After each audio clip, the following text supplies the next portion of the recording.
Robbins, Patología Humana. Capítulo 3. Inflamación y reparación. Perspectiva general de la inflamación. Definiciones y características generales.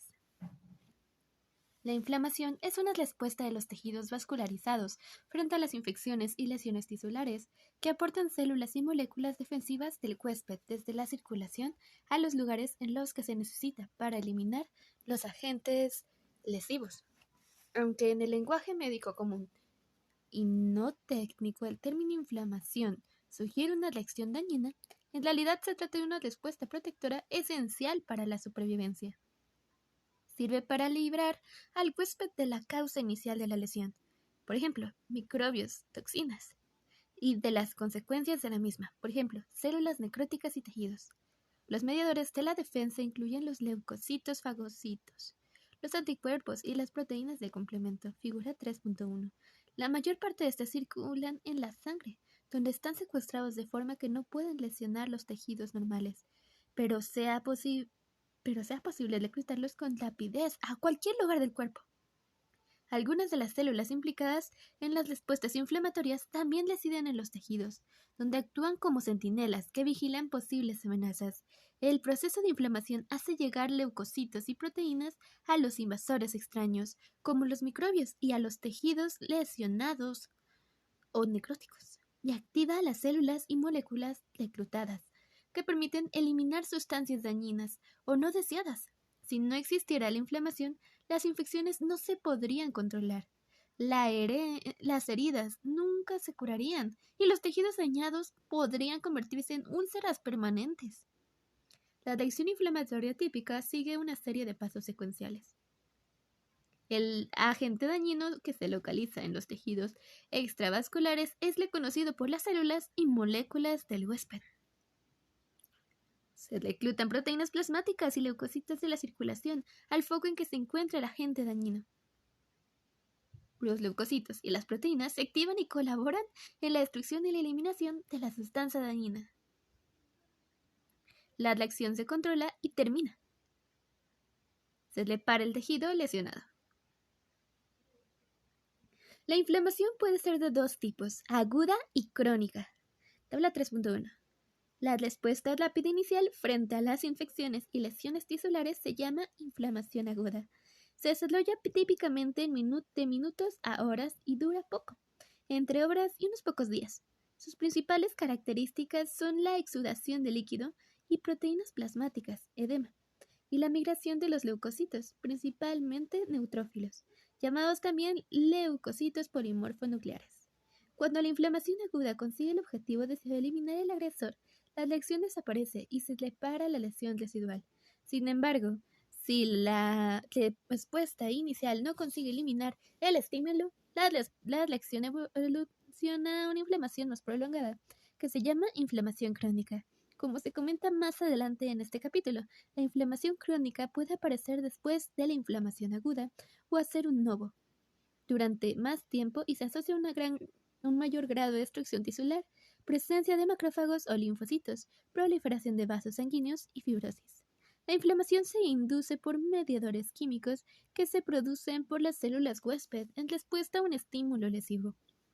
Cuando un microbio entra en un tejido o se lesiona, células residenciales, entre las cuales destacan los macrófagos, células dendríticas y mastocitos, perciben la presencia de infección o daño. Estas células secretan moléculas, citocinas y otros mediadores que inducen y regulan la respuesta inflamatoria posterior. También se producen mediadores inflamatorios a partir de las proteínas plasmáticas que reaccionan con los microbios o productos de las células necróticas. Algunos de estos mediadores fomentan la salida de plasma y el reclutamiento de los leucocitos circulantes hacia el lugar donde se encuentra localizado el agente lesivo. Los mediadores también activan leucocitos reclutados, aumentando su capacidad de destruir y eliminar al agente lesivo. Es importante conocer el papel de los mediadores químicos porque la mayor parte de los fármacos antiinflamatorios antagonizan mediadores específicos. Posteriormente analizaremos de forma detallada los mediadores de la inflamación, tras revisar los principales pasos de la reacción inflamatoria. Las manifestaciones externas de la inflamación, que suelen llamar signos cardinales, Incluyen calor, enrojecimiento, rubor, edema, tumor, dolor y pérdida que funciona. Las 4 primeras fueron descritas hace más de 2000 años por un enciclopedista romano, Celso, que escribió el famoso texto de aquella época llamado De Medicina. Y el quinto fue añadido a finales del siglo XIX por Rudolf Virchow, que es conocido como padre de la anatomía patológica moderna. Estas manifestaciones se producen como consecuencia de los cambios vasculares y el reclutamiento y activación de los leucocitos, como se pone de manifiesto en la siguiente discusión. Aunque en condiciones normales es protectora, en algunas situaciones la reacción inflamatoria se convierte en la causa de la enfermedad y los daños que produce son las características dominantes. Por ejemplo, las reacciones inflamatorias frente a las infecciones se suelen asociar a lesiones de los tejidos locales y los signos y síntomas asociados a las mismas, dolor y alteración funcional. Sin embargo, típicamente estas consecuencias lesivas son autolimitadas y se resuelven cuando la inflamación cede, dejando unas secuelas ligeras o nulas. Por el contrario, existen muchas enfermedades en las que la reacción inflamatoria se dirige hacia un objetivo equivocado. Por ejemplo, tejidos propios en la enfermedad autoinmunitarias. Se produce contra sustancias ambientales que normalmente son inocuas y que evocan una respuesta inmunitaria, por ejemplo, en las alergias. O se prolonga de forma excesiva, infecciones por microbios que resisten a la erradicación. Las reacciones inflamatorias son la base de algunas enfermedades crónicas frecuentes, como la artritis reumatoide, la arteriosclerosis y la fibrosis pulmonar, y también de algunas reacciones de hipersensibilidad con riesgo vital frente a picaduras de insectos, fármacos y toxinas, tabla 3.2. Por este motivo, nuestros botiquines son ricos en fármacos antiinflamatorios, que en condiciones ideales deberían controlar las secuelas perniciosas de la inflamación, sin interferir en sus efectos beneficiosos. De hecho, la inflamación puede contribuir a una serie de enfermedades que se consideran principalmente metabólicas, degenerativas o genéticas, como la diabetes de tipo 2, enfermedad de Alzheimer o el cáncer. Por lo tanto, el fármaco antiinflamatorio podría tener un papel mucho más amplio que el actual. Como reconocimiento a su amplia gama de consecuencias negativas, la inflamación ha sido definida por la prensa no especializada como la asesina silenciosa. No solo la inflamación excesiva, sino también la falta de la misma puede causar una enfermedad grave. Una inflamación insuficiente, que típicamente determina un aumento de la susceptibilidad frente a las infecciones, se suele deber a la existencia de un menor número de leucocitos como consecuencia de la sustitución de la médula ósea por un cáncer y la supresión de la médula por tratamientos frente al cáncer y rechazo de injertos. Recuerde que los leucocitos, las células de respuesta inflamatoria, se originan a partir de progenitores de la médula ósea, de forma que cualquier compromiso de la función medular reducirá la formación de leucocitos maduros. Los trastornos genéticos hereditarios de la función leucocitaria son procesos infrecuentes, pero aportan información útil sobre los mecanismos de las respuestas leucocíticas. Estos procesos se describen en el capítulo 5, en el contexto de las inmunodeficiencias. La inflamación termina cuando el agente dañino se elimina. La reacción se resuelve porque los mediadores se degradan y diluyen y los leucocitos tienen una duración corta en los tejidos. Además, se activan los mecanismos antiinflamatorios que sirven para controlar la respuesta y evitar que cause lesiones excesivas al huésped. Cuando la inflamación consigue eliminar los agentes lesivos, activa un proceso de reparación tisular. La reparación comprende una serie de acontecimientos orientados a la curación del tejido lesionado. En este proceso, el tejido dañado se sustituye por la regeneración de las células supervivientes y la ocupación de los defectos residuales por tejido conjuntivo, cicatrización. Este capítulo describe la etiología y los estímulos inflamatorios y posteriormente la secuencia de acontecimientos mediadores y patrones morfológicos de la inflamación aguda, para luego comentar la inflamación crónica y terminar con el proceso de reparación tisular. Causas de la inflamación. Las reacciones inflamatorias pueden activarse por diversos estímulos. Las infecciones, bacterias víricas, micóticas, parasitarias y toxinas microbianas se encuentran entre las causas más frecuentes e importantes a nivel médico de inflamación. Los distintos patógenos infecciosos inducen respuestas inflamatorias diferentes, que van desde inflamación aguda leve, con escasa o nula secuela duradera, y que consigue erradicar la infección con éxito, a reacciones sistémicas graves, que pueden ser mortales, pasando por unas lesiones crónicas prolongadas que producen una lesión tisular extensa. El patrón morfológico de la respuesta puede ser útil para identificar la etiología, como se comenta más adelante en este capítulo. La necrosis tisular induce inflamación independientemente de la causa de muerte celular, que puede incluir isquemia, reducción de flujo, la causa de infarto de miocardio, traumatismos y lesiones físicas y químicas. Por ejemplo, lesiones térmicas como las quemaduras o la congelación, la radiación, la exposición a algunas sustancias químicas ambientales. Se sabe que varias moléculas liberadas por las células necróticas activan la inflamación. Algunas se describen a continuación. Los cuerpos extraños. Astillas, suciedad, suturas. Pueden inducir inflamación por sí mismos o porque provocan lesiones traumáticas en los tejidos o contienen microbios. Incluso algunas sustancias endógenas pueden estimular una inflamación potencialmente dañina si se depositan en los tejidos en gran cantidad. Entre estas sustancias se incluyen los cristales de urato en la gota y del colesterol en la arteriosclerosis. Las lecciones inmunitarias, llamadas también hipersensibilidad, son lecciones en las que el sistema inmunitario protector produce lesiones en los tejidos del propio paciente. Las respuestas inmunitarias lesivas pueden dirigirse frente a antígenos propios, lo que produce enfermedades autoinmunitarias, o pueden ser una reacción inadecuada frente a sustancias ambientales, como ocurre en las alergias, o frente a los microbios. La inflamación es una causa clave de lesión tisular de estas enfermedades, el capítulo 5, dado que no es posible eliminar los estímulos que provocan las respuestas inflamatorias de las enfermedades autoinmunitarias y alérgicas, antígenos propios y ambientales. Estas lesiones tienden a ser persistentes y difíciles de curar, se asocian a inflamación crónica y son una importante causa de morbimortalidad. Reconocimiento de microbios y células dañadas. El primer paso de la respuesta inflamatoria es el reconocimiento de los microbios y las células necróticas por receptores celulares y proteínas circulantes. Las células y los receptores que reconocen a los invasores evolucionaron como adaptaciones de los organismos multicelulares frente a la presencia de microbios en el entorno, y las respuestas que activan resultan clave para la supervivencia. Receptores celulares para los microbios. Los fagocitos, las células dendríticas, células de los epitelios y de todos los tejidos cuya función es capturar los microbios, y muchas otras células expresan receptores que detectan la presencia de patógenos infecciosos. Los receptores más definidos son los de la familia de receptores tipo TOL, TLR, que reciben este nombre en honor al miembro fundador, TOL, un gen descubierto en Drosophila. Capítulo 5.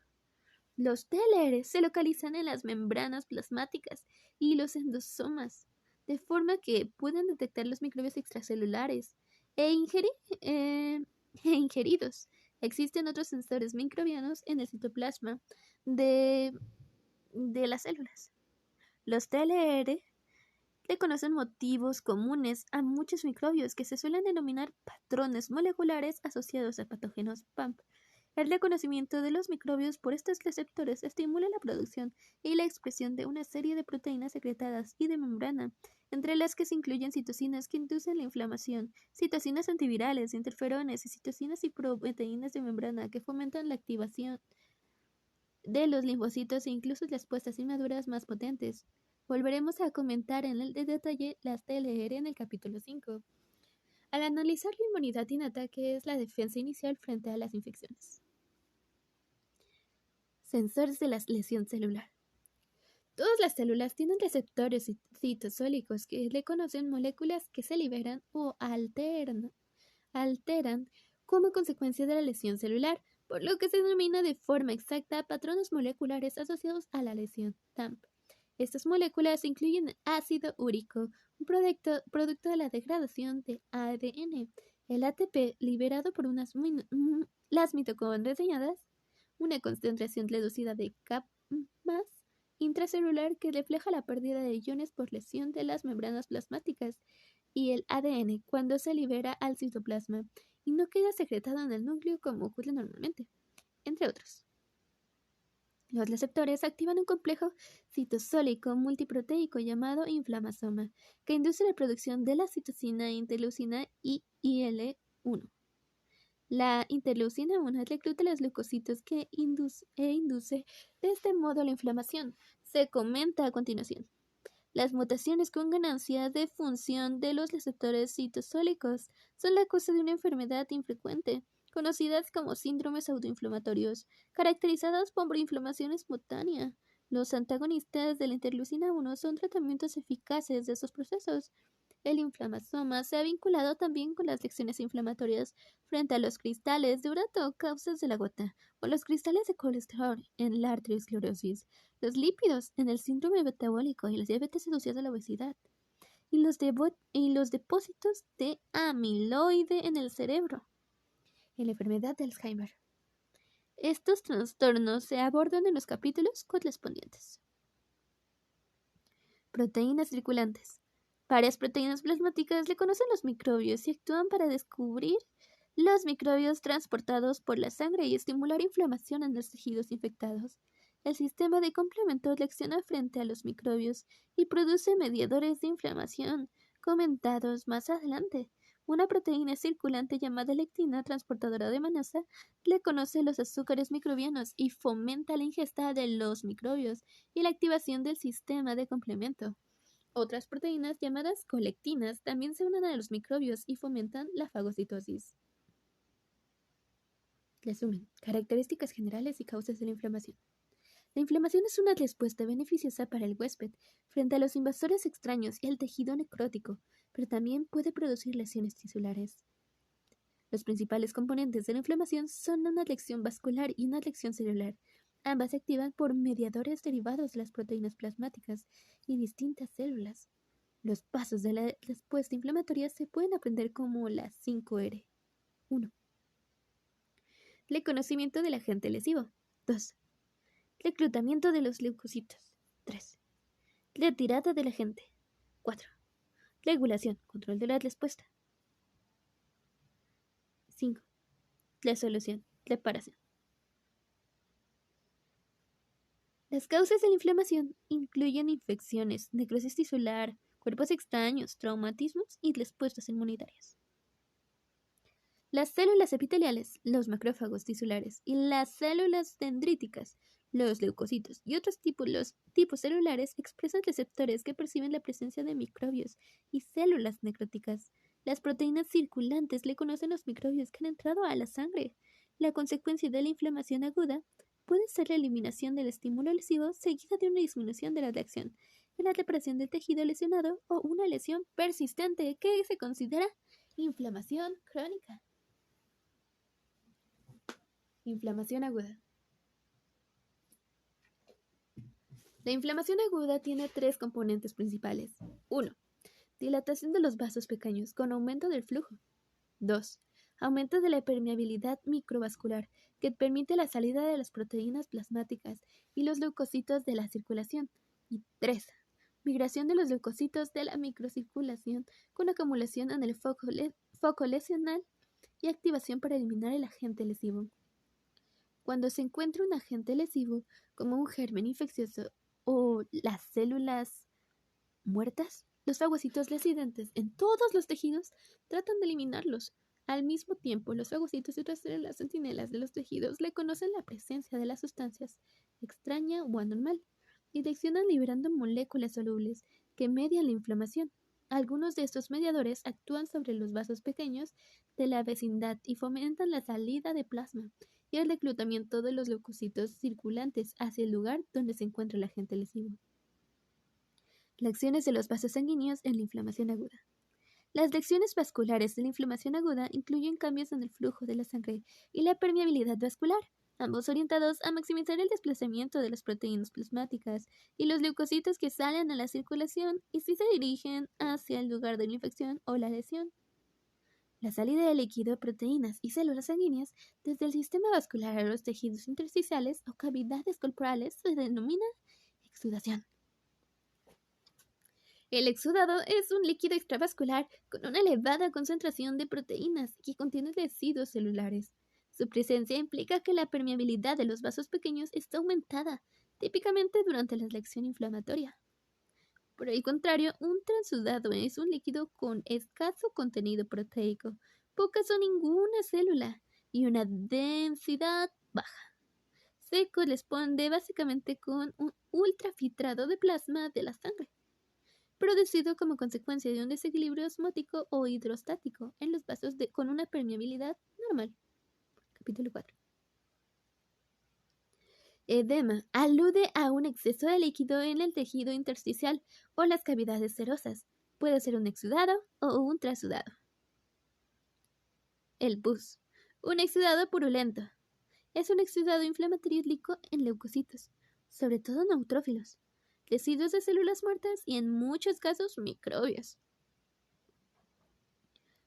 Cambios en el flujo y el calibre de los vasos.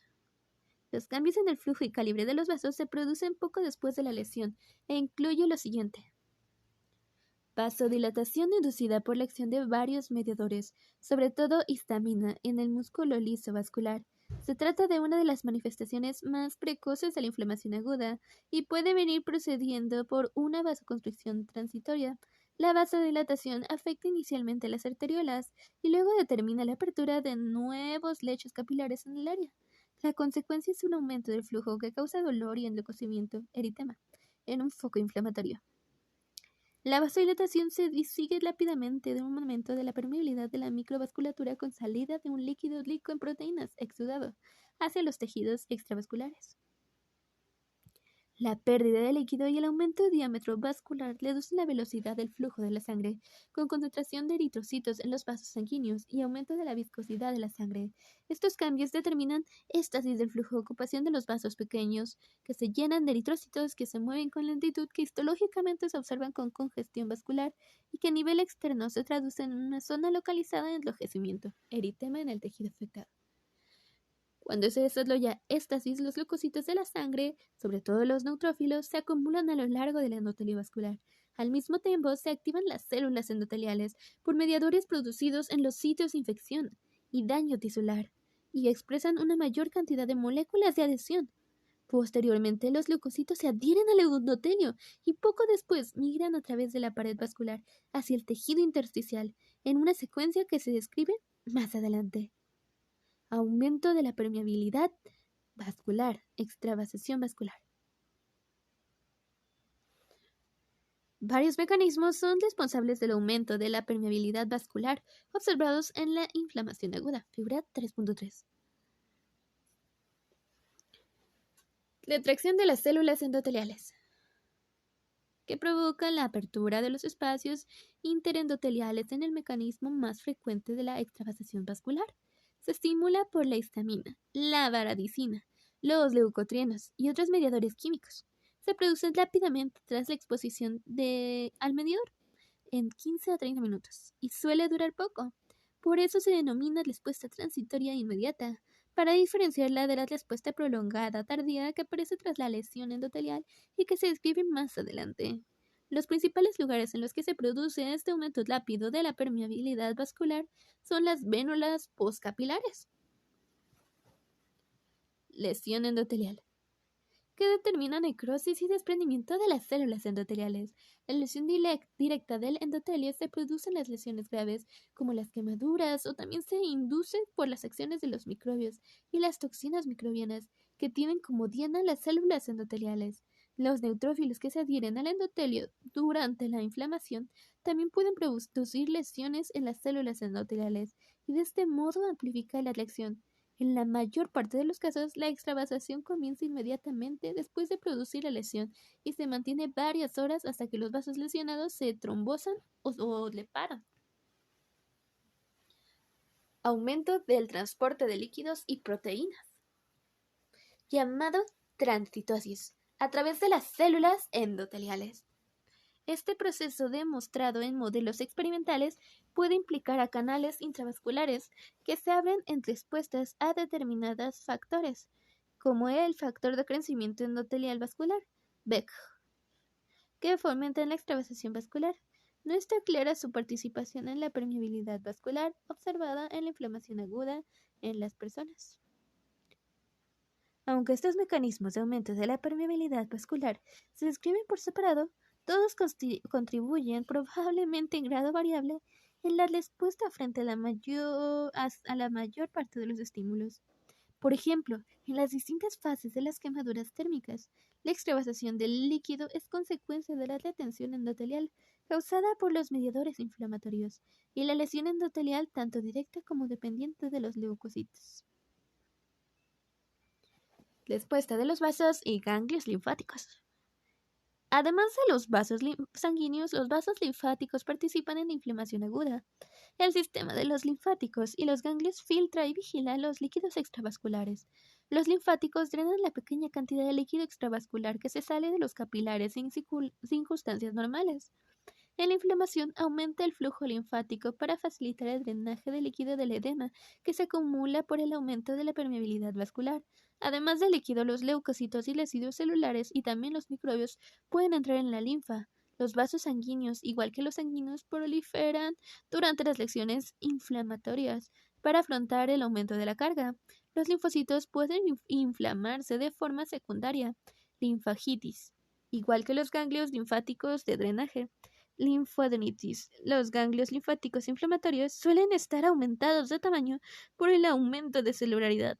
Esta constelación de cambios patológicos se llama linfoadenitis reactiva o inflamatoria. Capítulo 12. Cuando un clínico identifica estrías rojas cerca de una herida cutánea, lo considera un signo inequívoco de infección de la herida. Estas estresiones siguen el trayecto de los vasos linfáticos e indican la presencia de una linfagitis. Pueden asociarse a un aumento de tamaño doloroso de los ganglios de drenaje, sugestivo a linfoadenitis. Resumen. Reacciones vasculares en la inflamación aguda. Los mediadores, como la histamina descrita más adelante, inducen vasodilatación y son causa de eritema y estasis en la sangre. El aumento de la permeabilidad vascular es inducido por histamina clínicas y otros mediadores que producen hendiduras entre las células endoteliales mediante una lesión endotelial directa o inducida por los leucocitos y también por el aumento del paso de líquido a través del endotelio. El aumento de la permeabilidad vascular permite la llegada de las proteínas plasmáticas y los leucocitos, los mediadores de las defensas del huésped al lugar de infección o lesión del tejido. La extravasación de líquido de vasos, exudación, es origen del edema. Los vasos y ganglios linfáticos también participan en la inflamación y con frecuencia producen enrojecimiento y tumefacción.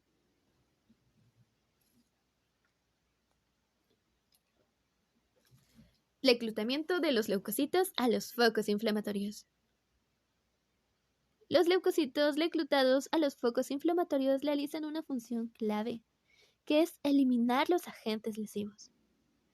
Los leucocitos más importantes en la reacción inflamatoria típica son los que tienen capacidad fagocítica, principalmente los neutrófilos y los macrófagos. Los neutrófilos se producen en la médula ósea y se reclutan con rapidez a los focos inflamatorios. Los macrófagos son células de respuesta más lenta. Las principales funciones de estas células se diferencian en algunos aspectos sutiles, pero importantes. Los neutrófilos emplean un reordenamiento del citoesqueleto y del ensamblaje enzimático para organizar una respuesta rápida transitoria, mientras que los macrófagos, que tienen una duración más prolongada, elaboran respuestas más lentas y prolongadas que con frecuencia dependen de la transcripción de un gen nuevo. Tabla 3.3. Los macrófagos se comentan en más detalle más adelante, al hablar de la inflamación crónica. Estos leucocitos ingieren y destruyen las bacterias y otros microorganismos. Los macrófagos hacen esto, además del tejido necrótico y las sustancias extrañas. Los macrófagos también elaboran factores de crecimiento que facilitan la reparación. El precio se tiene que pagar por esta potencia defensiva de los leucocitos es que su activación potente puede producir lesiones tisulares y prolongar la inflamación. Puede producir lesiones tisulares y prolongar la inflamación porque los productos leucocitos que destruyen los microbios y ayudan a limpiar los tejidos necróticos pueden ocasionar daños colaterales en los tejidos normales del huésped cuando se produce una activación sistémica de la inflamación, como ocurre cuando las bacterias invadan el torrente circulatorio. La respuesta inflamatoria sistémica generada podría llegar a ser mortal. El viaje de los leucocitos desde la luz vascular a los tejidos es un proceso en múltiples pasos, mediado y controlado por las moléculas de adhesión y las citocinas. Los leucocitos pueden influir con rapidez por la sangre. Pero en la inflamación se tiene que parar y llevar al lugar donde se encuentra el agente lesivo o la lesión tisular, fuera de los vasos. Este proceso puede dividirse en fases, que incluyen primero la adhesión de los leucocitos al endotelio, en el foco inflamatorio, luego la transmigración de los leucocitos a través de la pared vascular y el desplazamiento de las células hacia el agente lesivo. Distintas moléculas juegan importantes papeles en cada uno de estos pasos.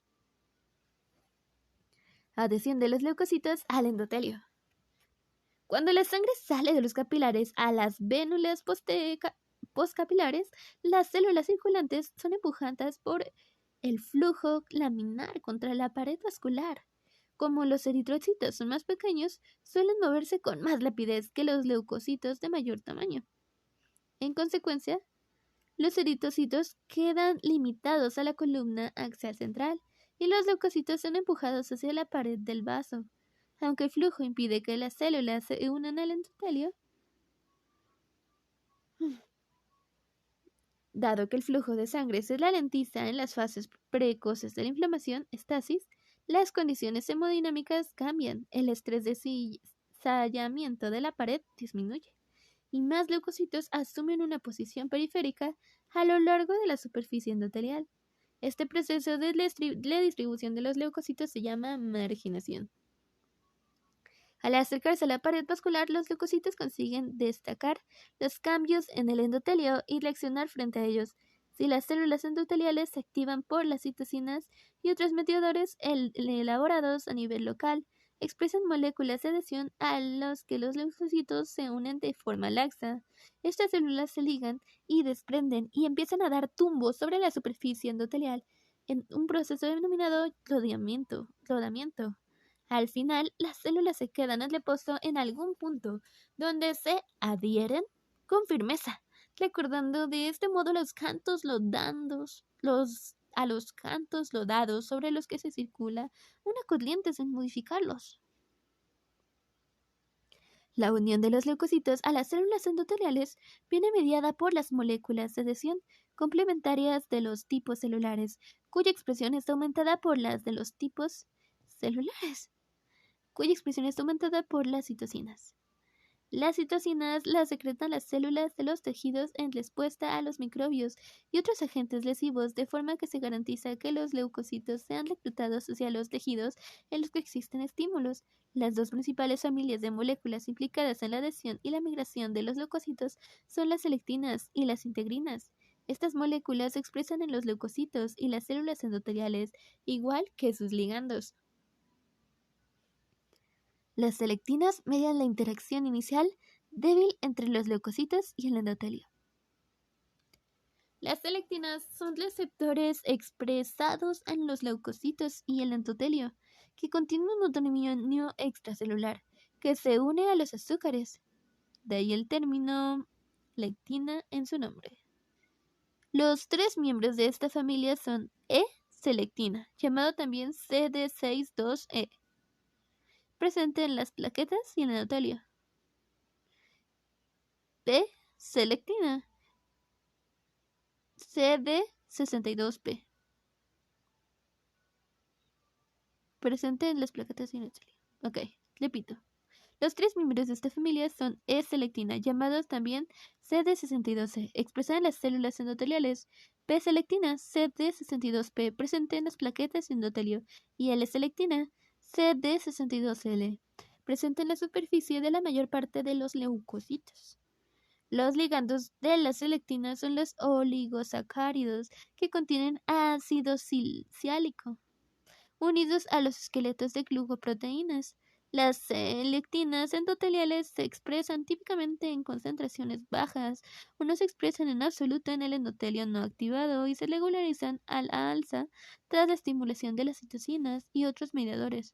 Por lo tanto, la unión de los leucocitos se limita en gran medida al endotelio de los focos de infección o daño tisular, donde se elaboran los mediadores.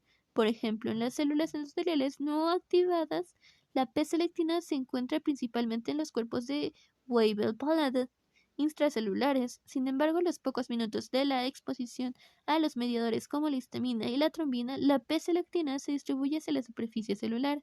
De un modo similar, la E-selectina y el ligando de la L-selectina se expresan en el endotelio solo tras la estimulación por interleucina 1 y el factor de necrosis tumoral TNF.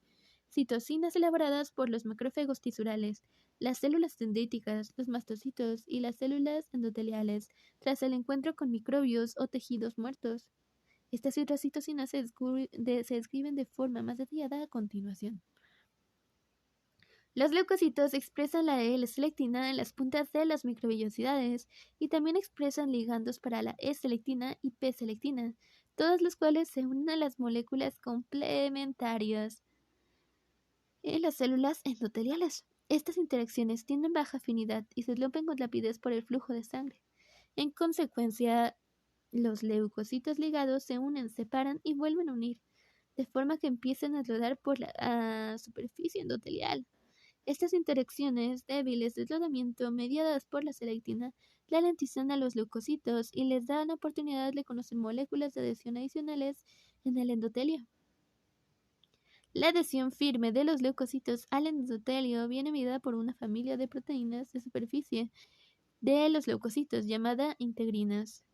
Las integrinas son glucoproteínas bicatenarias transmembrana que median la adhesión de los leucocitos al endotelio y de diversas células a la matriz extracelular. Normalmente se expresan en las membranas plasmáticas de los leucocitos en una forma de baja afinidad y no se adhieren a los ligamentos específicos hasta que los leucocitos se activan por las quimiosinas.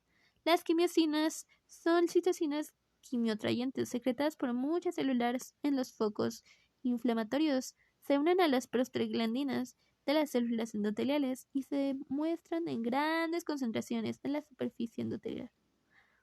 Cuando los leucocitos que rodean se encuentran con las quimiosinas presentes, las células se activan y sus integrinas sufren cambios de forma y se agrupan, convirtiéndose en ese modo en una forma de alta afinidad. Al mismo tiempo, otras citocinas, sobre todo TNF e interleucina 1, activan las células endoteliales para que el aumento de expresión de los ligandos de las integrinas.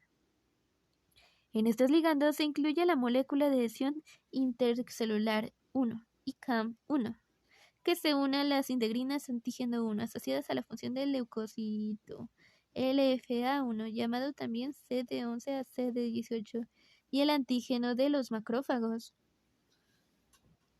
MAC1, CD11B, CD18, y la molécula 1 de adhesión a las células vasculares BCAM1, que se une a la integrina antígeno 4 muy tardío, BLA4. Tabla 3.4. La combinación de expresiones de ligandos de las integrinas inducida por citocinas en el endotelio y el aumento de la afinidad de las integrinas en los leucocitos determinan una unión firme mediada por las integrinas de los leucocitos al endotelio en los focos de infección. Los leucocitos dejan de rodear y la unión de las integrinas a sus ligandos generan señales que generan cambios del citoesqueleto que detienen a los leucocitos y los anclan con firmeza al endotelio. La prueba más convincente de la importancia de las moléculas de adhesión leucocitaria es la existencia de deficiencias genéticas de las mismas que producen infecciones bacterianas de repetición como consecuencia de la alteración en la adhesión leucocítica y de efectos de la inflamación. Esta deficiencia de adhesión leucocítica se comenta en el capítulo 5. Migración de los leucocitos a través del endotelio.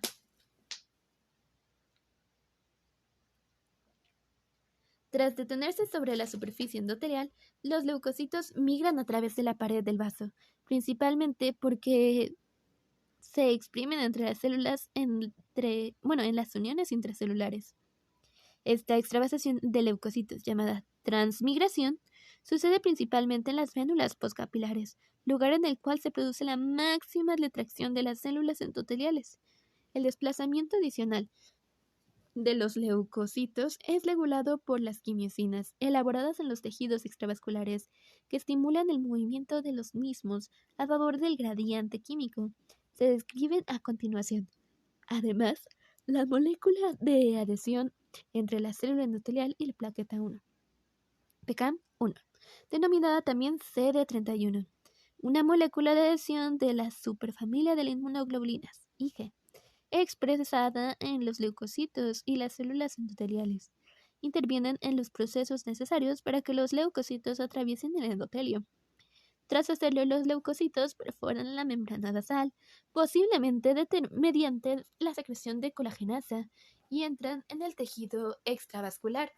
Es típico que la pared vascular no sufra daños durante la transmigración de los leucocitos. Quimiotaxia de los leucocitos. Tras salir de la circulación, los leucocitos entran en los tejidos hacia el lugar de la lesión mediante un proceso llamado quimiotaxia, que se define como el movimiento a favor del gradiente químico. La sustancia exógena y endógena puede atacar como sustancia quimiotrayentes, y en ellas incluyen productos bacterianos, sobre todo péptidos con terminaciones N-formilmetionina, citosinas, sobre todo la familia de las quimiosinas, componentes del sistema del complemento, sobre todo C5A, productos de la vía lipoxigenasa del metabolismo del ácido araquidónico AA, sobre todo leucotrieno B4, LTB4. Estas sustancias quimiotrayentes se producen por los microbios y las células del huésped en respuesta a las infecciones y lesiones tisulares y durante las reacciones inmunitarias. Todas se unen a unos receptores acoplados a la proteína G con 7 unidades transmembrana de la superficie de los leucocitos. Las señales iniciadas por estos receptores activan segundos mensajeros que inducen la polimerización de la actina, lo que determina un aumento de las concentraciones de la misma en el margen del avance de la célula y la localización de los filamentos de la miosina en la parte posterior. El leucocito se desplaza extendiendo pseudópodos que tiran a las células en el sentido en que se extiende, igual que harían las ruedas delanteras de un coche con tracción delantera. El resultado neto es que los leucocitos miran hacia el estímulo inflamatorio en la dirección de las sustancias quimiotrayentes elaboradas a nivel local. La naturaleza del infiltrado leucocítico depende de la antigüedad de la respuesta inflamatoria y del tipo de estímulo. En la mayor parte de las formas de inflamación aguda, los neutrófilos predominan en el infiltrado inflamatorio durante las primeras 6 a 24 horas y de forma gradual se sustituyen por macrófagos derivados de los monocitos en 24 a 48 horas, figura 3.5. Existen varios motivos que explican el predominio inicial de los neutrófilos. Son más numerosos en la sangre que los demás leucocitos. Responden con más rapidez a las quimiosinas y pueden ligarse con rapidez sobre las células endoteliales, como las P-selectinas y E-lectinas. Tras entrar en los tejidos, los neutrófilos duran poco. Sufren apoptosis y desaparecen en 24 a 48 horas. Los macrófagos no solo sobreviven más tiempo, sino que pueden también proliferar en los tejidos y se convierten en una población población predominante en las reacciones inflamatorias prolongadas. Sin embargo, existen excepciones a este patrón estereotipado del infiltrado celular. En algunas infecciones, como las asociadas a bacterias del tipo Pseudomonas, predominan los neutrófilos durante varios días. En las infecciones por virus, los linfocitos pueden ser las primeras células que llegan. En algunas reacciones de hipersensibilidad predominan los linfocitos activados, los macrófagos y las células plasmáticas, como reflejo la respuesta inmunitaria. Y las células plasmáticas, como reflejo de la célula inmunitaria. Y en las reacciones alérgicas pueden predominar los eosinófilos. Los conocimientos moleculares sobre el reclutamiento y la migración de los leucocitos ha permitido desarrollar un gran número de dianas terapéuticas posibles para controlar la inflamación potencialmente lesiva. Los fármacos inhiben TNF, una de las principales citocinas implicadas en el reclutamiento de los leucocitos. Se encuentra entre los tratamientos que mejores resultados obtienen en las enfermedades inflamatorias crónicas. Y los antagonistas de las integrinas de los leucocitos están aprobadas para las enfermedades inflamatorias y están en fase de ensayo clínico. Cabe esperar que estos antagonistas no solo tengan el efecto deseado de controlar la inflamación, sino que también puedan comprometer la capacidad de los pacientes tratados de defenderse frente a los microbios, dado que esta es la función fisiológica de la respuesta inmunitaria. Resumen. Reclutamiento de los leucocitos a los focos inflamatorios. Los leucocitos son reclutados de la sangre al tejido extravascular, donde se puede localizar el patógeno infeccioso, o los tejidos lesionados migran hacia el foco de infección o lesión tisular y se activan para realizar sus funciones. El reclutamiento de los leucocitos es un proceso con múltiples pasos que incluye la unión laxa y el rodamiento sobre el endotelio, mediado por las selectinas, el anclaje firme del endotelio, mediado por las integrinas, y la migración a través de las hendiduras interendoteliales. Diversas citocinas estimulan la expresión de los ligandos de selectinas e integrinas en el endotelio. TNF, interleucina 1, aumentan la avidez de las integrinas por sus ligandos quimiosinas y fomentan la migración dirigida de los leucocitos, también quimosina. Los macrófagos tisulares y otras células que responden frente a los patógenos o a los tejidos lesionados que producen muchas de estas citocinas. Los neutrófilos predominan en el infiltrado inflamatorio inicial, pero posteriormente se sustituyen por monocitos y macrófagos. Fagocitosis y eliminación del agente lesivo. El reconocimiento de los microbios y las células muertas induce varias respuestas en los leucocitos, que de forma conjunta se llama activación de los leucocitos, figura 3.6. Cuando se reclutan los leucocitos al foco infeccioso o de daño tisular, sobre todo los neutrófilos y los monocitos, se debe activar para que se realicen sus funciones. Esto tiene sentido porque, aunque queramos que nuestro sistema defensivo vigile nuestro cuerpo de forma constante, sería un desloche mantenerlo en un alto nivel de alerta y consumo de energía antes de que se le necesite de verdad. Las respuestas funcionales más importantes para la destrucción de los microbios y otros organismos lesivos son la fagocitosis y la destrucción intracelular. Otras respuestas adicionales ayudan en las funciones defensivas de la inflamación y pueden contribuir a sus consecuencias lesivas. Fagocitosis. La fagocitosis implica 3 pasos esenciales. 1. Reconocimiento y unión de las partículas que se deben ingerir por el leucocito. 2. Atrapamiento con posterior formación de una vacuola fagocítica. 3. Destrucción o degradación del material ingerido. Estos pasos se ponen en marcha mediante la activación de los fagocitos por los microbios, residuos necróticos y diversos mediadores. Reconocimiento por receptores fagocíticos. Los receptores de manosa, los receptores valedores y los receptores de diversas opsoninas se unen a los microbios y los ingieren. El receptor de manosa del macrófago es una lectina que se une a residuos terminales de tipo manosa y fucosa en las glucoproteínas y los glucolípidos, Estos azúcares forman típicamente parte de las moléculas presentes en las paredes de la célula microbiana, mientras que las glucoproteínas y los glucolípidos de las células de los mamíferos contienen ácido siálico o N-acetilgalactosamina. Por tanto, el receptor de mannose le conoce los microbios, pero no las células del huésped. Los receptores valedores se unen ingieren partículas de lipoproteínas de baja densidad, LDL, y diversos microbios. La eficacia de los fagocitos aumenta mucho cuando los microbios se opsonizan, le cubren, por unas proteínas específicas, opsoninas, para las cuales los fagocitos expresan receptores de alta afinidad.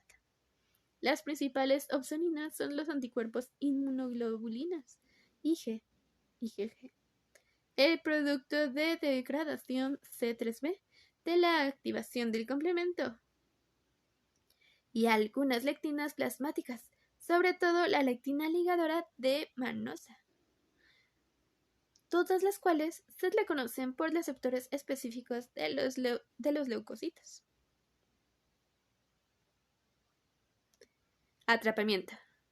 Cuando una partícula se liga a los receptores de los fagocitos, se produce una extensión de su citoplasma, pseudópodos, alrededor de la misma, y la membrana plasmática se separa para formar una vesícula citosólica, fagosoma, que les rodea. Posteriormente, el fagosoma se fusiona con el lisosoma, lo que determina la descarga de un contenido del lisosoma al fagolisoma, figura 3.7. Durante este proceso, el fagocito libera el contenido de los gránulos al espacio extracelular, de forma que provoca lesiones en las células normales vecinas inocentes. Destrucción intracelular de microbios y residuos. La destrucción de microbios y material ingerido se consigue gracias a las especies lectivas del oxígeno, llamadas también intermediarios lectivos del oxígeno. Las especies lectivas del nitrógeno que derivan principalmente del óxido nítrico, NO, y las enzimas lisosómicas.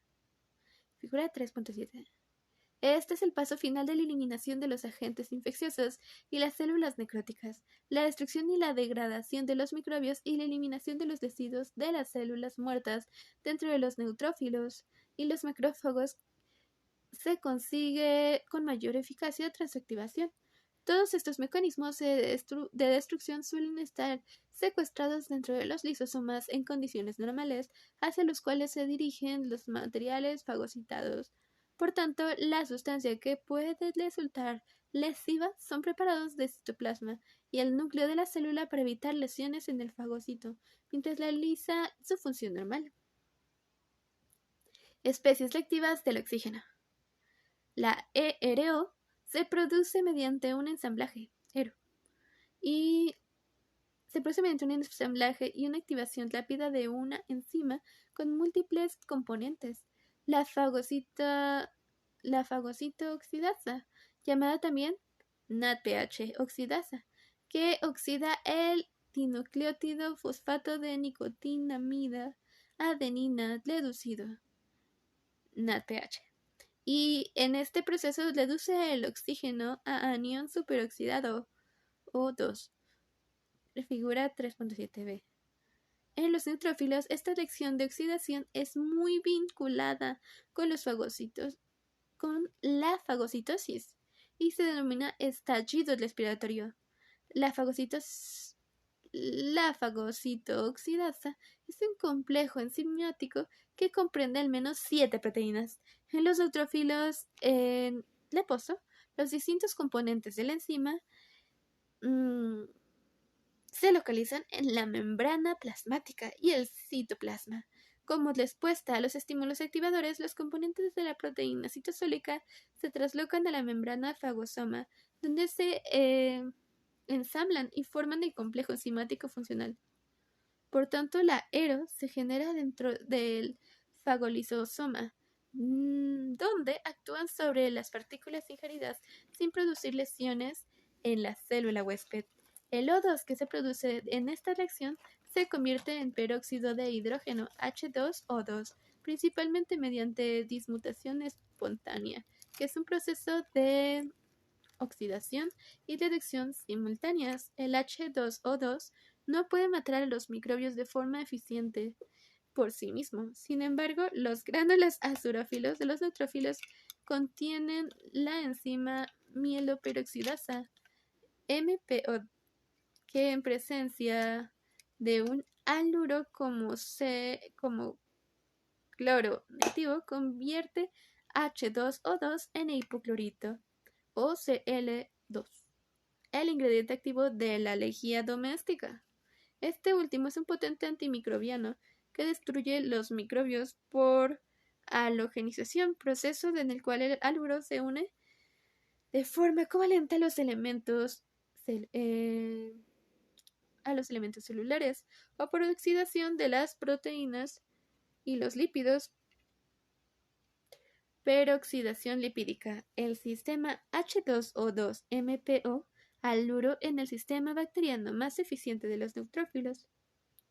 A pesar de todo, la deficiencia hereditaria de MPO solo produce un aumento modesta de susceptibilidad a las infecciones, lo que pone de manifiesto que los mecanismos microbicidas de los leucocitos son redundantes.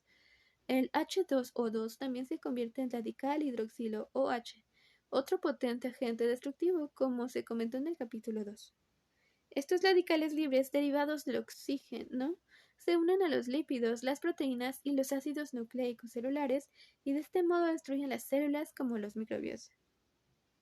Los radicales derivados del oxígeno se pueden liberar a nivel extracelular de los leucocitos tras la exposición a los microbios, a las quimiosinas y los complejos antígeno-anticuerpo o después de una provocación fagocítica.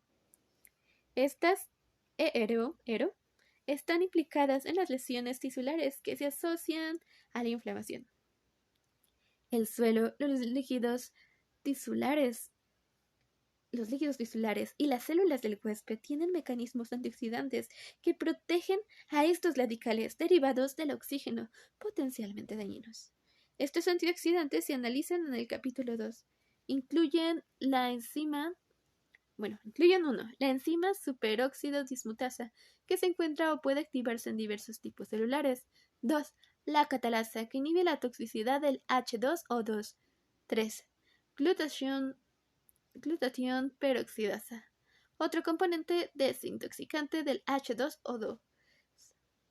El papel de los radicales libres derivados del oxígeno en una reacción inflamatoria determinada depende del equilibrio entre la producción e inactivación de estos metabolitos de las células y los tejidos. Los defectos genéticos en la formación de las ERO son la causa de una inmunodeficiencia llamada enfermedad granulomatosa crónica, que se describe en el capítulo 5. Óxido nitroso. El NO, un gas soluble elaborado a partir de la arginina por acción del óxido nítrico sintasa, NOS, también participa en la destrucción de los microbios. Existen 3 tipos de NOS distintos: endotelial, ENOS, neuronal, NNOS, e inducible, INOS. La ENOS y la NNOS se expresan de forma constitutiva en concentraciones bajas y el NO se genera permite mantener el tono vascular y actúa como neurotransmisor, respectivamente.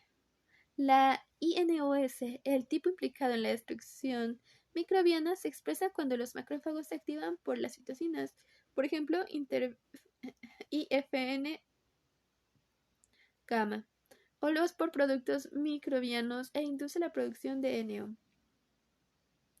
En los fármacos, el NO reacciona con el superóxido O2 para generar el radical libre altamente reactivo peroxinitrito o NOO. Figura 3.7c. Estos radicales libres derivados del nitrógeno, igual que las ERO, atacan y lesionan los lípidos, las proteínas y los ácidos nucleicos de los microbios. y las células huésped. Además de su papel microbicida, el NO elaborado por las células endoteliales relaja el músculo liso vascular y fomenta la vasodilatación. No está claro si esta acción del NO